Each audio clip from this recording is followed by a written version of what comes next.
Hello guys. కొంచెం యాక్టివ్గా చేద్దాం అనుకుంటున్నాను వాయిస్, ఎందుకంటే మన ఫాలోవర్స్లో కొంతమంది చెప్పారు వాయిస్ కొంచెం డల్గా ఉందని.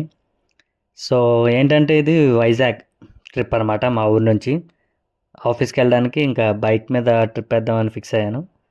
సో లగేజ్ అంతా ప్యాక్ చేసి బైక్కి కట్టేసిన తర్వాత స్టార్ట్ అయ్యా. అండ్ 99 కిలోమీటర్స్ చూపిస్తుంది. సో ఇంకా మొదలెడదామా. మధ్యలో వర్షం పడింది భయ్య, ఇబ్బంది అయిపోయింది. అయితే వర్షంలో కొంచెం పక్కన ఆగాము, వర్షం తగ్గిన తర్వాత స్టార్ట్ అవుదామని. తగ్గకపోయేసరికి మళ్ళీ స్టార్ట్ అయిపోయా. ఇంకా వైజాగ్ రీచ్ అయ్యా. ఒక పైనాపిల్ జ్యూస్ చెప్పుకున్నా తాగడానికి బైక్ పార్క్ చేసి.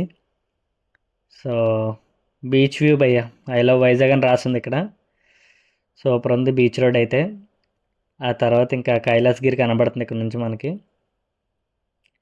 తెన్నేటి పార్క్ రూట్లో వెళ్ళాలన్నమాట. ఇంకా మరి ఐటీ సెజ్ వెళ్ళాలంటే ఇంకా బీచ్ రోడ్లో. అండ్ వెంకటేశ్వర స్వామి టెంపుల్ కూడా ఉంది, ఎప్పుడైనా ప్లాన్ చేయాలి దీనికి వెళ్ళడానికి. ఇంకా అలా ముందుకెళ్ళిపోతే ఇంకా ఇస్కాన్ టెంపుల్ కూడా ఉంది విత్ బీచ్ వ్యూ. మంచి చల్లగా గాలేస్తుంది.